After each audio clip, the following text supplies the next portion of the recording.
Now, as the first month of the new financial year 2021 and 2022 is about to end, amid the raging pandemic, you need to complete some of the financial tasks in April itself. The second wave of COVID pandemic has forced many of us to remain locked in at home. And in the present crisis situation, many of us may forget to complete some crucial financial tasks which are supposed to be completed in this month only. Well, don't worry, because in this video, I'll be talking about 5 crucial financial tasks which are to be completed before April ends.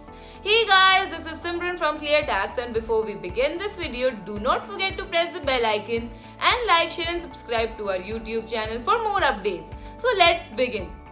The first one is submit Form 15H or 15G to avoid TDS. This is the time to submit Form 15G for those below 60 and Form 15H for senior citizens to avoid TDS on dividends and interest income.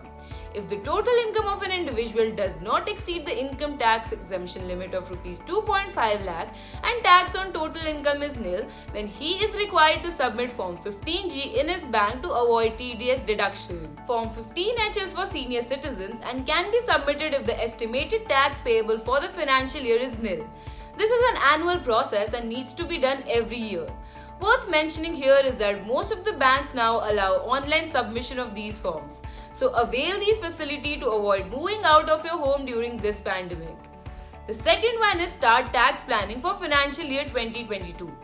Financial planners suggest one should start his tax planning from the beginning of the financial year rather than waiting till the fag end of the year and make hasty decisions in the last few weeks of the financial year. If you are planning to invest in ELSS funds for tax saving purpose, then start a SIP in an ELSS scheme from this month itself after a proper review of the scheme. By doing so, you will be able to get the benefit of rupee cost averaging and you would not face a liquidity crunch at the end of the year. The third one is change your PF contribution if required. Income tax rules on Provident Fund contributions stand changed from April 1, 2021. Interest earned on individual contributions above Rs 2.5 lakh per year will now be taxed. If you are contributing more than Rs 2.5 lakh to the Provident Fund through EPF, VPS or both, then it is time to tell your employer to reduce it to the tax-free threshold if you think that you can earn better post-tax returns elsewhere. The fourth one is open a PPF account. If you contribute more than Rs 2.5 lakh to EPF and VPF but you do not have a public provident fund account yet, then it makes sense to open a PPF account now.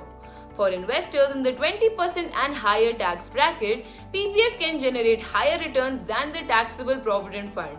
At present, PPF earns 7.1% tax-free interest than 5.85% post-tax return earned by people in the 30% bracket from EPF. Most of the private banks, including the country's biggest lender SIB, allows online opening of PPF account. And the last one is invest in small savings schemes. Interest rates in small savings schemes are likely to decline from the next quarter onwards, although the government reversed its decision to cut interest rates from April 1. Government bond yields have been on a downward trajectory for the past several months and it is likely to prompt the government to cut rates quarter. Even if rates on small savings schemes are cut from July 1, in some of the schemes like Post Office Monthly Income Scheme, Kisan Vikas Patra, NSCs and Senior Citizen Savings Scheme, if your investment in the present quarter, then you will be able to lock in higher prevailing rates till their maturity.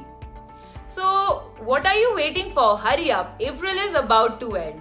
Well, this was it for today's video. Let us know what you think about the video and comment below if you have any doubts. We will try to reply to it as soon as we can. Stay tuned to our channel for more informative videos like these. Till then, goodbye and take care.